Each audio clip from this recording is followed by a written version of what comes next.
Welcome to Left Africa. I want you to picture a very specific moment of panic. Just in the past few days, over 5,000 people in South Africa sat down in a computer well or pulled out their phones and typed the exact same phrase into Google.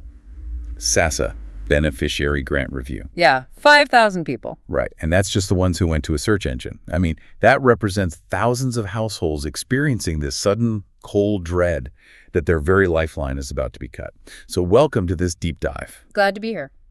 Today we are looking at a social contract that is cracking in real time. We have a situation where basic survival grants are abruptly under government review, and simultaneously, xenophobic violence is surging on the streets. It is an incredibly volatile environment. And, to truly understand the mechanics of what is happening, we have to look past the daily headlines. We have to examine the underlying structural failures that connect these two seemingly different crises. Exactly. You're listening to Left Africa. Before we continue, I need to be straight with you. Most of you are not subscribed to Left Africa. We just need one click. We promise you better production and deeper stories. Now back to the deep dive. Our mission today is to uncover the hidden structural connections between administrative bureaucracy in the halls of government and physical street-level violence. We want to see how a state's administrative choices ripple out into society, but, without getting bogged down in impenetrable policy jargon. Right. Because the sheer scale of the SASSA grants is, it's hard to wrap your head around if you aren't living in South Africa. We are talking about an annual budget of 49.44 billion rand. It really is staggering. This system sustains 18 million people. That is nearly 1 in 3 South Africans who rely on the state for their daily survival. Yeah, and in 2022, the data showed that 46% of the entire population received a social grant of some kind. Wow, almost half the country. The footprint of this agency is massive. It is the primary interface between the state and the poorest citizens. We really need to ground this in what those numbers mean for an actual human being, though. Absolutely. The older person's grant is 2,100 rand a month. The child support grant is 500 rand. And then there's the SRD, the Social Relief of Distress Grant, which was, born out of the economic devastation of the COVID era. Right, the SRD. That one is a mere 370 rand a month. The sources point out that 370 rand is under $20. Yeah, it's virtually nothing. It is less than a single takeaway dinner in Sandton, which is the ultra-wealthy financial district in Johannesburg. We are talking about an entire human life sustained for a month on less than $20. And now, the state is telling these 18 million people that their status is under review. What's fascinating here is the historical and legal weight behind those payments. You cannot look at these grants as charity or like a temporary government handout that can just be rolled back when budgets get tight. Right, it's baked into the law. Exactly. Section 27 of the 1996 South African Constitution guarantees access to Social Security as an enforceable fundamental right. This architecture was explicitly designed to repair the deliberate immiseration and structural poverty engineered by decades of apartheid. So it's a foundational promise. Yes. The post-apartheid state promised this would be the absolute floor beneath which no South African would be allowed to fall. SASSA's own motto is Nyalo, meaning always in isiZulu. Always. But so the language of beneficiary verification and eligibility reassessment coming from the bureaucracy right now, it really masks the visceral reality of what's happening. Oh, completely. It's so sterile. If this is a constitutional right, telling 18 million people their survival money is suddenly under review is, it's like being told the oxygen in your scuba tank is suddenly conditional while you're 100 feet underwater. That is a terrifying way to put it. You're down there in the dark, barely surviving, and someone on the surface is checking your paperwork to decide if they're going to pinch the hose. That analogy perfectly captures the psychological peril of conditional survival. But if we look at the mechanics of why the government is pinching the hose, well, the sources highlight that this review process is happening in the shadow of years of unaddressed institutional failures by the state itself. Right. The state isn't just double-checking paperwork. It is flailing under the weight of its own administrative collapse. And the sources go into some heavy detail on that collapse. They outline the CPS tender scandal during the Jacob Zuma presidency. Yeah, that was a massive crisis. For listeners who don't know, CPS Cash Paymaster Services was a private company unlawfully awarded the contract to physically distribute the grants. Unlawfully. It nearly collapsed the whole system. You had a private entity holding the biometric data of millions of vulnerable people and skimming deductions off the poorest of the poor. Just incredible exploitation. And when that ended, they transitioned to the post-bank card system, which was equally disastrous. We saw reports of people sleeping outside ATMs, completely stranded without their money because of system glitches. And you see, that institutional fragility created massive loopholes. The sources mention a Stellenbosch University study that uncovered a 91% fraud application rate among sampled ID numbers for that 370 Rand SRD grant. Wait, 91%? 91%.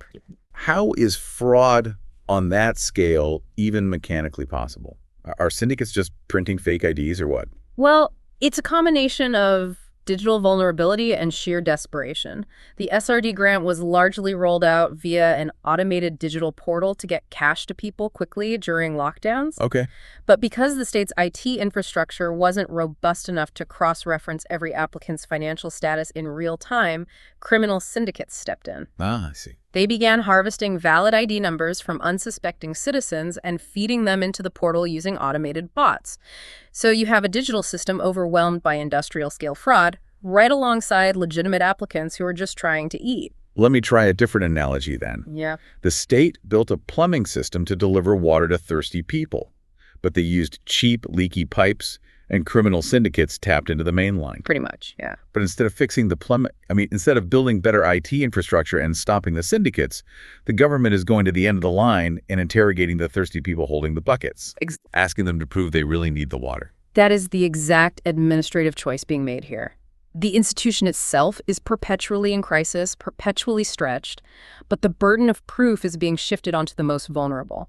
So we have to ask why the government is choosing this specific moment to initiate such a severe bureaucratic squeeze. I mean, why threaten the survival stipends of millions of people right now? It's all about timing.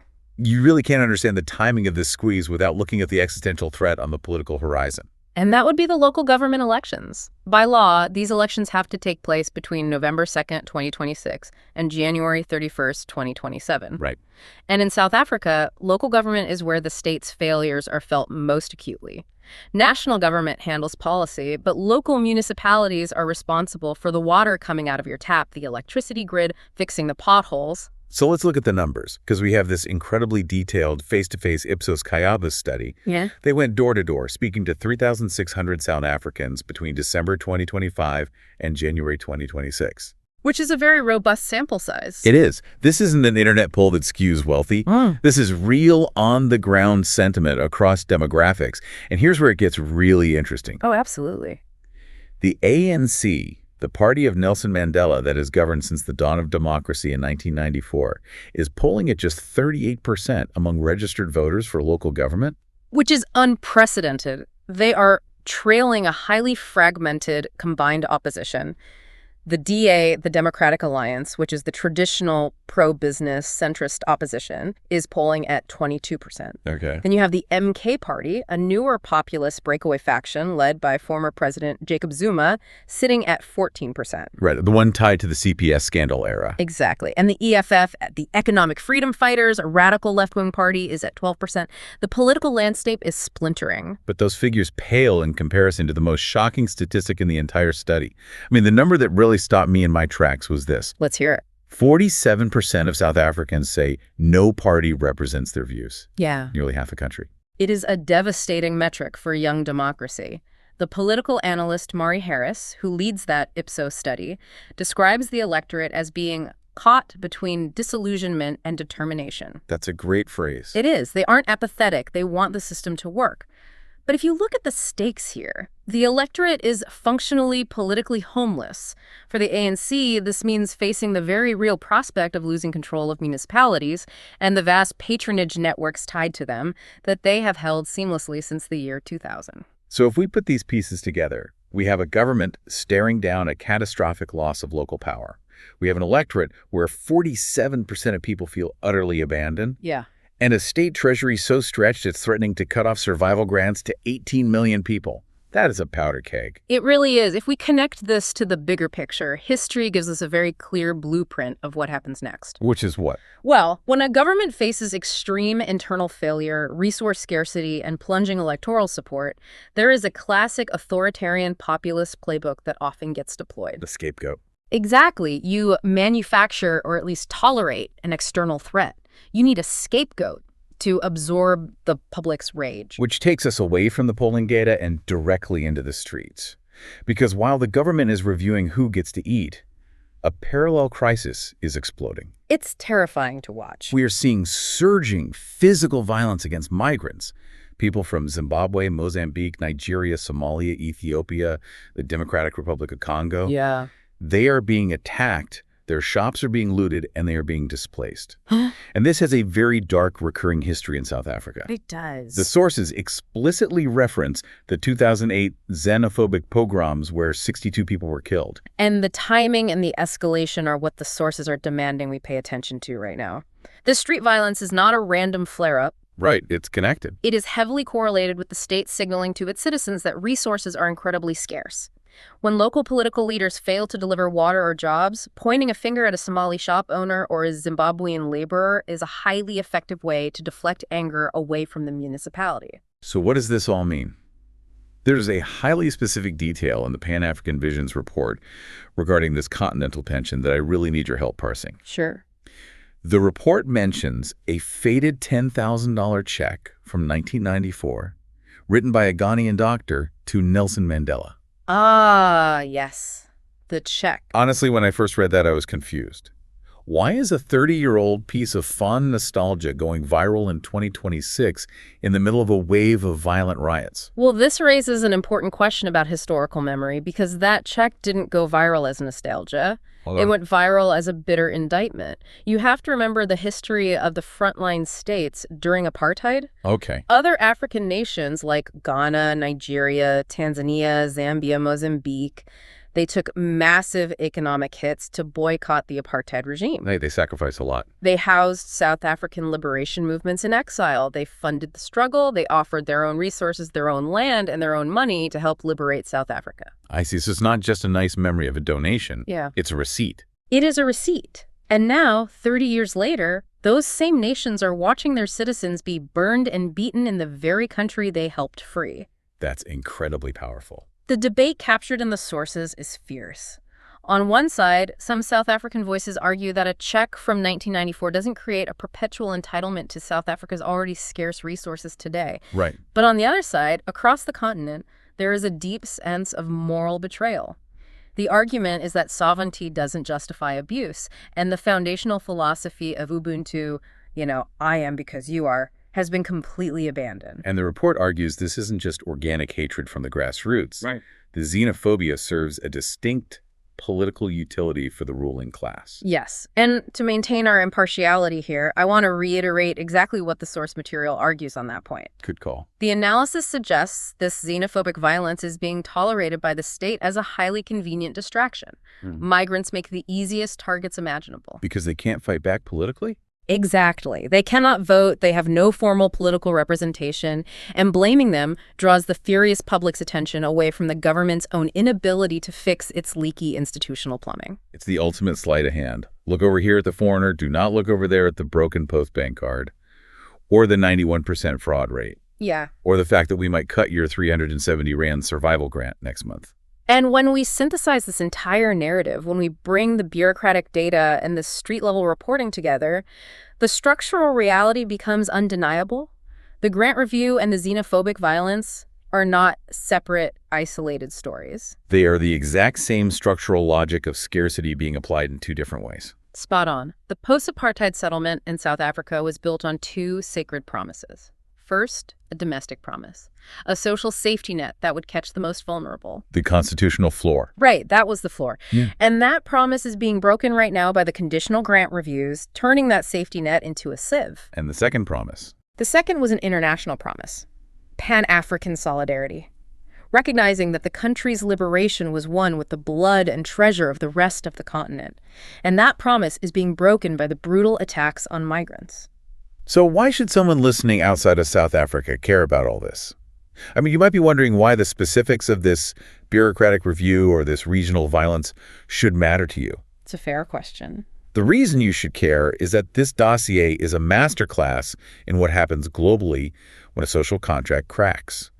This is the blueprint for systemic unraveling. It really is. When a state signals to its citizens that there simply isn't enough to go around, when it starts interrogating the survival stipends of its absolute poorest people, it inherently creates the sociological conditions for scapegoating. Yes. It is the grim mathematics of populist distraction. The rule is almost always the same, whether you are in Johannesburg, London, or New York. Always.